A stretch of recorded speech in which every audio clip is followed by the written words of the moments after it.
بسم اللہ الرحمن الرحیم۔ السلام علیکم ورحمۃ اللہ وبرکاتہ۔ حدیث مبارکہ۔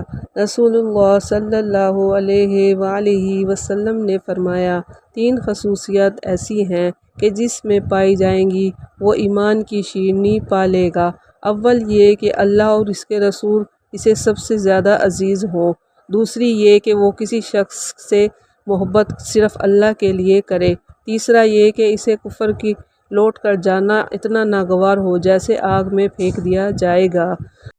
رسول اللہ صلی اللہ علیہ وآلہ وسلم نے فرمایا، مسلمان کا بھائی ہے، نہ اس پر ظلم کرے اور نہ اسے کسی ظالم کے سپرد کرے، اور جو شخص اپنے بھائی کی ضرورت پوری کرنے میں لگا ہوگا اللہ تعالیٰ اس کی ضرورت اور اس کی حاجت پوری کرے گا۔ حضرت ام سلمہ رضی اللہ تعالیٰ عنہا سے روایت ہے کہ رسول اللہ صلی اللہ علیہ وآلہ وسلم نے فرمایا، جو شخص سونے یا چاندی کے برتن میں کھاتا پیتا ہے وہ اپنے پیٹ میں گھٹا گھٹ جہنم کی آگ بھر رہا ہے۔